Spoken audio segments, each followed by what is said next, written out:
Welcome to ID the Future, a podcast about intelligent design and evolution.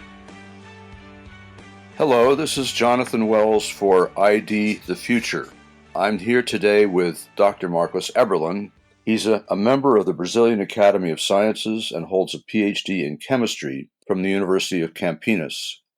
He did postdoctoral work at Purdue, then founded the well-regarded Thomson Mass Spectrometry Laboratory, expanding it into a highly distinguished lab and supervising some 200 graduate and postdoctoral students. Marcos is the former president of the International Mass Spectrometry Foundation and winner of the prestigious Thomson Medal in 2016. A year and a half ago, I'm happy to say, Marcos hosted me and my wife in Sao Paulo. We visited his newly founded Mackenzie Institute for Intelligent Design and spent 2 weeks there speaking to various audiences and being shown the town.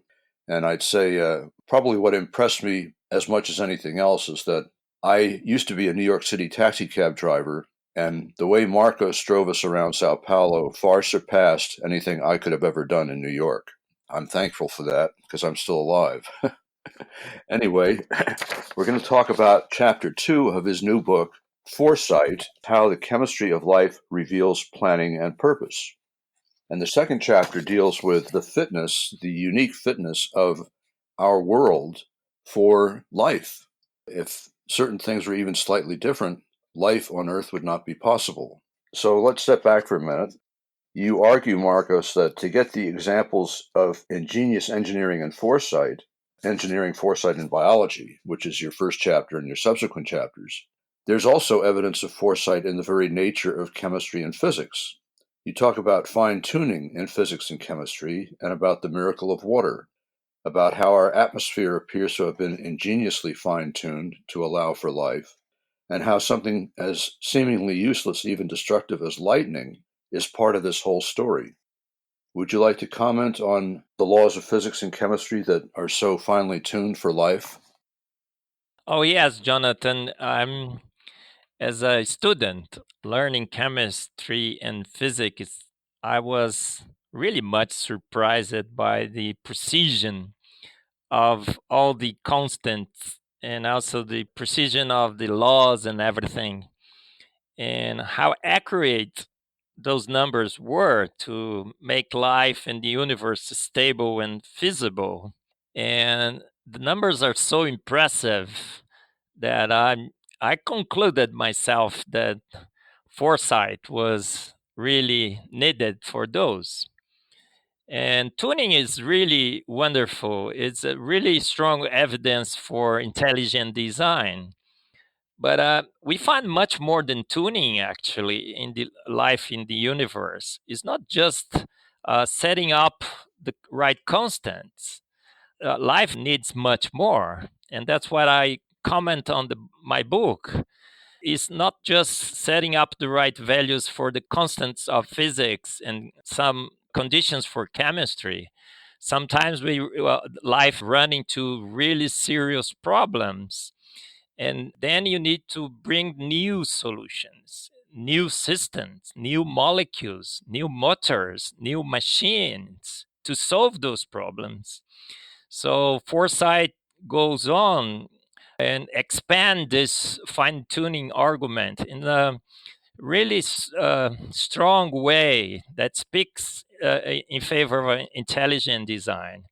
It was not only the need of tuning of the laws of physics and chemistry and the constants, the numbers, the magic numbers that we see in chemistry for the electrons in orbitals and so on, but some new solutions, new systems, new molecules, new filters, new gears, and everything sometimes were required for life to stay feasible, for the universe to operate.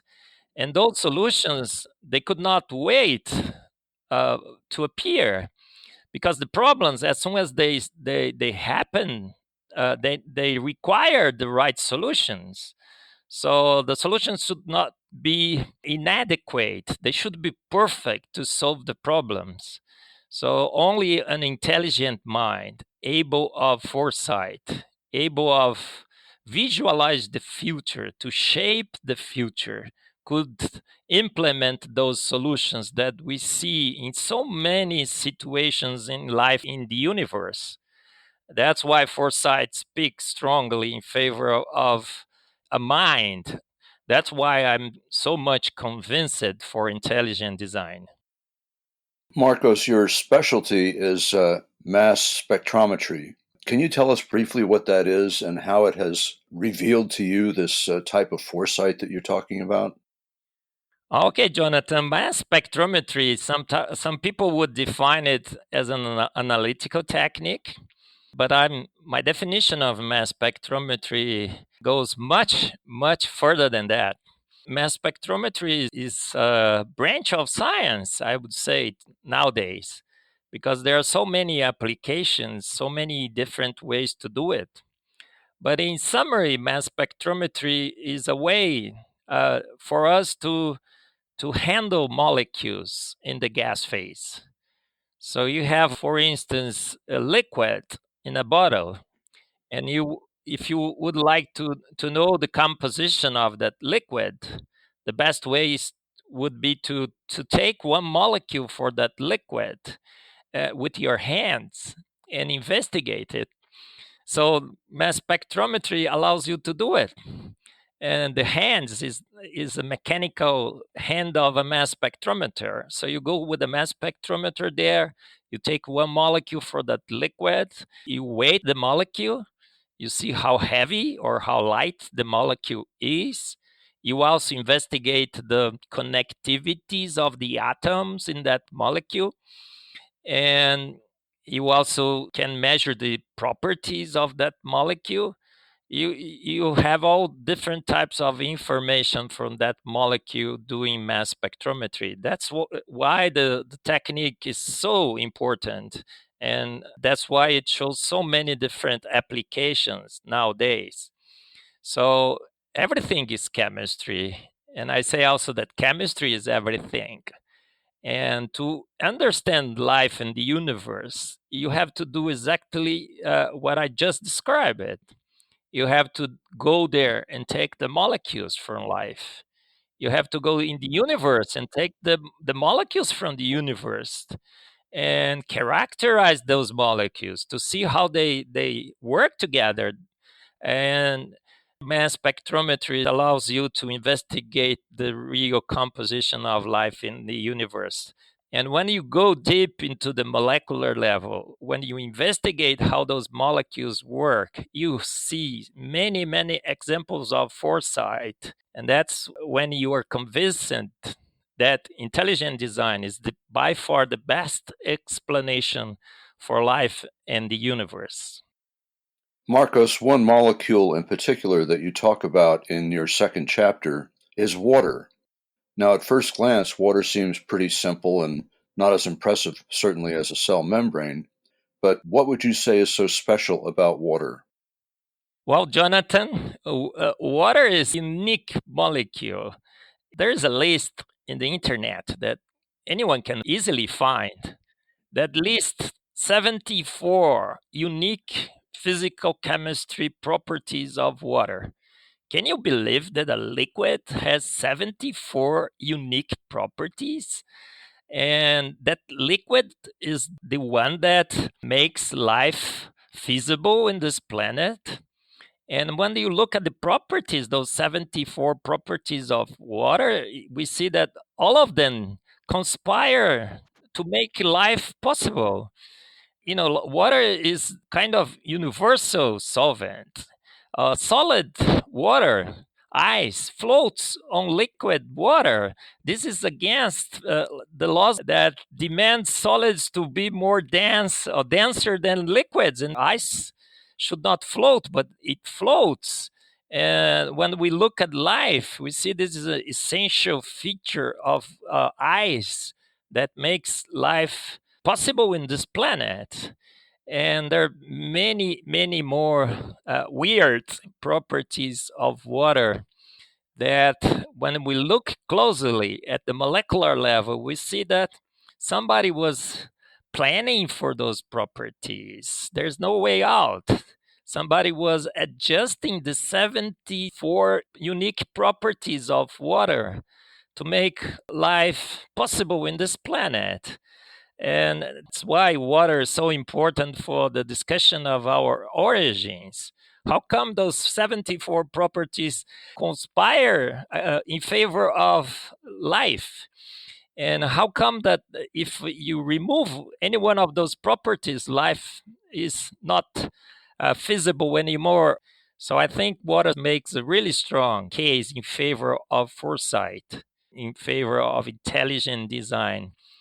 That's why, as a chemist, I see water in a much, much more important way. That ordinary man look at water may think, oh, okay, has no color, has no flavor, and it should not be a so important liquid. It is.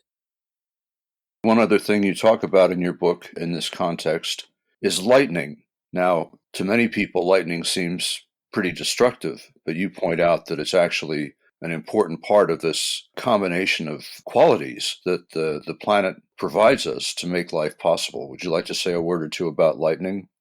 Oh, yes, Jonathan. Lightning is something that if we would plan for Earth, we would remove the lightning because of the bad side of it. But when we look at the chemistry, we see that lightning is essential because we have nitrogen on our atmosphere, we have oxygen on our atmosphere, and they should not react with each other so often. That's good. But there should be also a way for them to react. They should not react all the time. They should be there, stable gases. But sometimes you need some reaction, a little bit of reaction to occur between those two gases to sustain the nitrogen cycle, to sustain the oxygen cycle, and to provide nutrients for the microorganism in the soil, to provide ammonia for our proteins. So, what is the function of the lightning? It provides energy, a lot of energy. So, you can break the nitrogen molecule into nitrogen atoms. You can break the oxygen molecule into oxygen atoms. And now those atoms can react with each other to make NO substance, NOx, the NO2, NO3. And those molecules now can proceed reacting. And finally, we have ammonia, we have proteins.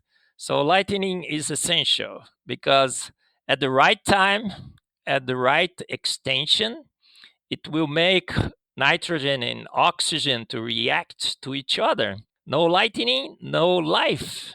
And we should be grateful for the what I like to call foresighter, this mind with this ability to shape the future, to predict needs, to provide solutions. This mind realized that a lot of energy would be eventually needed to make nitrogen to react to oxygen. So lightning was the solution. Many people say that our universe really is not that fine-tuned or that special. We just happen to be in the universe among the infinite number of universes out there that has these properties that you're talking about. What would you say to someone who says that we have a multiverse that is an infinite number of universes and not just this one? Well, Jonathan, I don't care if there are other universes out there. I care for the universe that I can see. I care for the science that I can do in this universe. I can for finding explanations for the solutions that I see on life in this planet, Earth. And when I do it, I see that those solutions should be there from the very beginning. And the solutions should fully solve the problems.